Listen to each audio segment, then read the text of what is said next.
दोस्तों, आपके घर में भी बरकत नहीं होती है, माता लक्ष्मी रुकती नहीं है, माता लक्ष्मी चली जाती हैं, यानी कि आपके घर में पैसे की बचत नहीं होती है। हर व्यक्ति कमाता है, हर महीने ही खर्च हो जाते हैं। अनावश्यक खर्चे से बचने के लिए कुछ एक उपाय तो हम आपके लिए शेयर ही करेंगे, लेकिन कारण भी हम साथों साथ समझेंगे कि क्या प्रमुख कारण होते हैं घर में दरिद्रता, गरीबी, घर में एकता न रहना, कलह कलेश होने के प्रमुख कारण क्या हैं।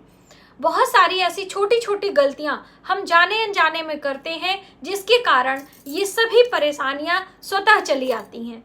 तो आप एक एक करके इसे समझें। यदि आप भी इन गलतियों को दोहरा रहे हैं तो आज से ही इन बातों को रोक लगाएं और अपने घर में माता लक्ष्मी की कृपा पाएं। दोस्तों, सकारात्मक ऊर्जा का वास हमारे घर में होना बहुत आवश्यक है। उसी तरीके से हमारे अंदर भी सकारात्मक ऊर्जा होगी, तभी हम कोई उपाय, कोई व्रत, कोई दान पुण्य करेंगे तो उसका फल हमें मिल पाएगा।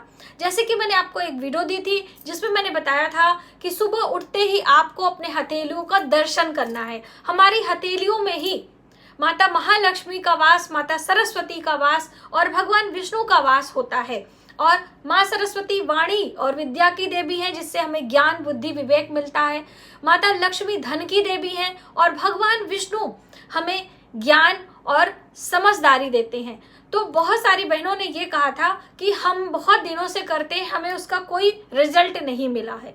तो देखिए, आपके अंदर सकारात्मक ऊर्जा की कमी है, आपके घर में ऊर्जा सकारात्मक नहीं है, जिसके कारण वो चीजें आपके ऊपर फलित नहीं हो रही हैं। हम पहले कारणों को जानते हैं, कैसे हम इन सब चीजों से बचें। पहला कारण है आपके घर में कुल देवी का अपमान। आपकी कुल देवी क्या है, आपको जरूर पता होनी चाहिए। समय समय पर हमें कुल देवी की पूजा अवश्य करनी चाहिए। जैसे कि हम नवरात्रों में पूजा करते हैं, बहुत सारे लोगों के यहाँ अगहन में, बहुत सारे लोगों के यहाँ कार्तिक में या वैशाख में कुल देवी की पूजा की जाती है। अपने अपने कुल परंपरा के अनुसार पूजा करते हैं, उसका कोई हेर फेर नहीं कर सकते हैं, वरना कुल देवी नाराज हो जाती हैं। तो इसलिए आपको अपनी कुल देवी अवश्य पता होनी चाहिए। अच्छा, बहुत सारे लोग ऐसे हैं, मेरे चैनल पर वीडियो वो भी है, तो बहुत सारे ऐसे लोग हैं जिनको अपनी कुल देवी का पता ही नहीं है। तो यदि आपको भी अपनी कुल देवी का पता नहीं है तो आप भगवान शिव की अर्धांगिनी माता पार्वती की पूजा करें, क्योंकि जो 16 योगिनियां हैं वो भगवान शिव की ही अर्धांगिनी है और उन्हीं को हम कुल देवी के रूप में अलग अलग स्वरूपों में पूजा करते हैं। तो आप एक लौंग रख कर और उनमें कुल देवी का आवाहन करके आप पूजा कर सकते हैं। आपको कुछ भी नहीं पता है, ऐसा भी कहते हैं कि हम 2 लौंग एक साफ कपड़े में करके अपने तकिया के नीचे रख के सोते हैं और कहते हैं कि हे ईश्वर, हमें अपनी कुल देवी का पता नहीं है और हम किसकी पूजा करें। ऐसे ही शुद्ध साफ मन से यदि आप 3 दिनों तक अपने तकिए के नीचे सोते हैं रखकर, तो आपको सपने में कुल देवी का दर्शन होता है, ऐसी भी मान्यता है। ठीक है, तो उसकी एक विशेष अलग प्रक्रिया होती है, तभी आपको सपने में आएगा। तो इस तरह से कुल देवी पूजना बहुत जरूरी है। दूसरी दोस्तों, पितृदोष। अब देखिए, पितृदोष के भी कई कारण हो सकते हैं। पहला तो आपके घर में वास्तु के अनुसार आपका टॉयलेट यानी वॉशरूम नहीं बना है। दक्षिण और पश्चिम के कोने में यदि वॉशरूम यानी कि लैट बाथ आपका बना है तो भी पितृदोष उत्पन्न होता है। तो ये कारण हो सकता है। पितृदोष का होता है कि जो पितृपक्ष 16 दिनों में, अश्विनी मास में 16 दिनों के लिए पितृपक्ष का आगमन होता है, उसमें आप कोई नियम पालन नहीं करते हैं। आप जैसे आपकी दिनचर्या उसी तरह से करते हैं, ना आप कोई दान पुण्य करते हैं, ना पितरों के लिए भोजन निकालते हैं और ना ही कोई आप कुछ भी करते हैं। तो ये भी कारण होता है पितृदोष का। वैसे तो आपके बर्थ चार्ट से ही पता चल जाता है कि आपके पितृदोष है अथवा नहीं। तो छोटे छोटे ऐसे कारण होते हैं, तो आप इन्हें समझें और इनके ऊपर काम करें। पितृदोष को हटाने के लिए सबसे प्रमुख है कि अमावस्या तिथि पर आपको 1 थाली भोजन का दान करना। आप नियम बना के चले, ये नहीं कि 6 महीने 8 महीने, साल 1.5 साल आप लगातार करेंगे। और पितृपक्ष के दौरान अश्विनी मास में 16 दिनों तक आप जो आपको बताया जाए आप वो काम करें। अपने पितरों के निमित्त दान पुण्य श्राद्ध तर्पण करके आप पितृदोष से बरी हो सकते हैं। तो ये तो आपका कारण हो गया। दूसरा, हम अपने घर में पूजा पाठ की हम बात करें, जैसे कि बहुत सारे लोग कहते हैं कि हम बहुत ज़्यादा पूजा पाठ करते हैं फिर भी हमें कोई लाभ नहीं मिलता है। तो देखिए, पूजा पाठ करते करते आपको इन बातों पर भी ध्यान देना है कि कहीं आपके भोग प्रसाद का अपमान तो नहीं होता है, कहीं आप टूटी फूटी मूर्तियों की पूजा तो नहीं करते हैं कि आपके प्रतिमा का चित्र बिगड़ गया है, चंदन टीका लगाते समय उनका चित्र, उनकी आंखें, उनका मुख, और फिर भी आप पूजा करते जा रहे हैं। मूर्तियां टूटी हैं, खंडित हैं, फिर भी आप पूजा करते जा रहे हैं। फटे पुराने वस्त्र आपने बिछाए हैं या पहनाए हैं, और बर्तन जो आप भोग लगाते हैं वो आप स्वयं के बर्तन में नहीं लगा सकते, उनका बर्तन टूटा फूटा नहीं होना चाहिए। इस तरह की चीजों का आप पर थोड़ा सा ध्यान देना है। दूसरा, पूजा मंदिर आपका बिल्कुल साफ सुथरा होना चाहिए, और पूजा मंदिर में फालतू की चीजें भी नहीं रखनी है। जैसे बहुत सारे लोग, पूजा से संबंधित चीजें हम रख सकते हैं, पुस्तकें, गंगा जल, पूजा के बर्तन, पूजा से सामग्री, हवन सामग्री आदि, ये सब आप रख सकते हैं। तो रखने का एक स्थान होता है, नीचे आप रख सकते हैं। भगवान की अलमारी ऊपर है, उसके ऊपर वाले खाने में आप कोई वजनदार भारी वस्तु, यहाँ तक कि पूजा की पुस्तकें भी नहीं रखनी चाहिए, है ना। तो ये बात आपको ध्यान देना है, और वहां से आपको ये सारी चीजें यदि आपने रखी है तो उसको हटाना है। आप समझ गए। दूसरा, आपको समय पे, यानी कि सुबह शाम दोनों समय धूप दीप करना होता है, यानी अपने पूजा मंदिर में पूजा भी करना है। ऐसा नहीं है कि आप भोजन कर रहे हैं, खा रहे पी रहे और पूजा 2-2 दिनों तक होती नहीं है ना। तो आप इस बात का ध्यान, आपके घर में छोटा बच्चा है तो उससे भी आप थोड़ा सा एक दीप जलवा दीजिए, बात खत्म। प्रणाम कर लीजिए, दूर से आप प्रार्थना कर लीजिए। बहुत सारी बहनें अकेले रहती हैं, पीरियड के दौरान ऐसी गलती हो जाती है, तो आप ये ध्यान में रखें।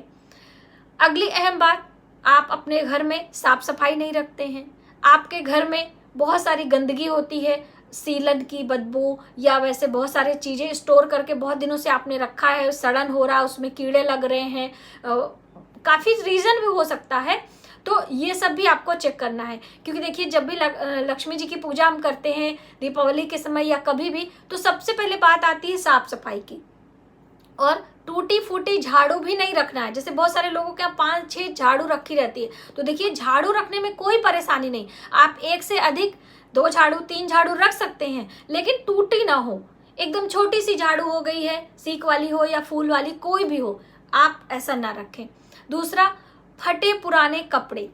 हम लोग क्या करते हैं कि ज़्यादातर, कभी कभी हमसे भी हो जाता है, ऐसा नहीं कि मैं बहुत परफेक्ट हूँ, कोई वस्त्र ऐसे होते हैं जो बहुत प्रिय होते हैं, जो बहुत आपको पसंद होता है उसका कलर, और वो सिलाई खुल गई है या कहीं से घिस गया है, उसमें दाग लग गया है, या फिर हम कट गए हैं, जल गए हैं, फिर भी उसको पहनते जा रहे हैं। देखिए, उसको रिपेयर करा लीजिए, उसको रफू करा लीजिए, उसका दाग आप छुड़ा लीजिए, उसकी सिलाई कर लीजिए, उसके बाद उन कपड़ों को हम पहने। ऐसे आप लगातार पहनेंगे तो आपका शुक्र खराब होगा। और शुक्र कैसे होता है? शुक्र धन, वैभव, ऐश्वर्य हमें दिलाता है, और कपड़ों का भी संबंध हमारे शुक्र ग्रह से होता है, तो इसका संबंध होता है। इसीलिए देखिए, शुक्रवार के दिन कपड़े नए खरीदने और पहनने की बात कही गई है। तो ये चीजें आपको ध्यान में रखनी है।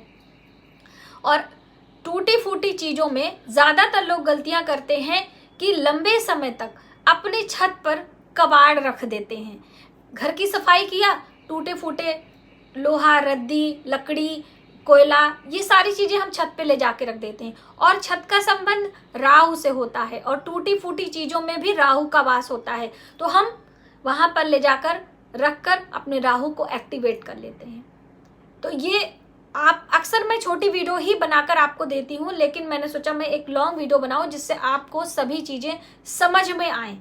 तो आप ये गलतियां आज से ही बंद कर दें। सभी कबाड़ को, टूटी फूटी चीजों को रद्दी में फेंक दें, कबाड़ में बेच दें, और कबाड़ में बेचा हुआ जो पैसा मिलेगा उसे क्या करना है, आपको उससे नमक लेकर आना है, अपनी रसोई में इस्तेमाल करना है। कबाड़ बेचने का सबसे अच्छा दिन शनिवार का या फिर अमावस्या तिथि का होता है। दूसरी अहम बात कि आप अपने घर में अमावस्या तिथि पर, पूर्णिमा तिथि पर एक थाली भोजन, पका या कच्चा, अवश्य दान करें। तो यदि आप इन बातों का ध्यान रखते हैं, अवश्य ही माता लक्ष्मी की कृपा होगी, और आपके घर में भी बरकत होगी, आपकी संतानें आज्ञाकारी होंगी, और आप अपना जीवन आसान तरीके से जी पाएंगे। दोस्तों, छोटी मोटी परेशानियां तो लगी ही रहती हैं, इससे हम नहीं बच सकते हैं, लेकिन कोई अचानक परेशानी, कोई बीमारी, कोई अधिक धन खर्च होता है तो फिर तकलीफ होती है। तो आप इन बातों का ध्यान रखें। अब आइए जानते हैं उपाय हमें क्या करना है। जो विशेष उपाय है, आपको एक पीतल का लोटा लेना है। पीतल के लोटे में पीली सरसों भरनी है। पीतल का लोटा माता लक्ष्मी से संबंध रखता है। पीतल, सरसों पीली जो होती है वो भी माता लक्ष्मी से संबंध रखती है। और उस लोटे को ढक कर एक स्थान पर आप रखें। उसमें एक सिक्का डाल सकते हैं चांदी का। चांदी का सिक्का डाल के, पानी नहीं भरना है, लोटे में पीली सरसों, चांदी का सिक्का डाल कर रखें और उसके पास में एक छोटा सा दीपक आपको लगाना है। और हो सके तो पूजा मंदिर, आपका पूजा मंदिर अलग दिशा में बना है तो ईशान कोण में ये काम आप कर सकते हैं। इससे निश्चित ही आपके घर में माता लक्ष्मी की कृपा होगी। और दीपक जो जलाएंगे उसमें 2-4 गुलाब के पंखुड़ी, एक हरी इलायची और घी का दीपक आपको लगाना है। इससे आपके घर में बरकत और माता लक्ष्मी की कृपा दोनों ही होगी। और आप इसे शुक्रवार के दिन से शुरू कर सकते हैं। कभी भी किसी भी महीने के शुक्रवार से आप ये कार्य करें और लंबे समय तक, यानी 43 दिन, 27 दिन तक आप ये कार्य करें। निश्चित ही आपके जीवन में परिवर्तन आएगा, बदलाव आएगा। लेकिन आपको अपने विचार, अपने ऑरा को शुद्ध रखना है, साफ रखना है, पॉजिटिव सोच रखनी है, विश्वास रखना है, तभी आपका काम हो पाएगा। तो आज की वीडियो में बस इतना ही। यदि हमारी जानकारी आपको थोड़ी सी भी हेल्पफुल लगे तो प्लीज़ वीडियो को ज़्यादा से ज़्यादा लोगों में शेयर करें। आने वाले वीडियो के लिए सब्सक्राइब करें। मिलते हैं एक नई जानकारी के साथ नए वीडियो में। तब तक आप अपने परिवार का ख्याल रखें। जय माता दी।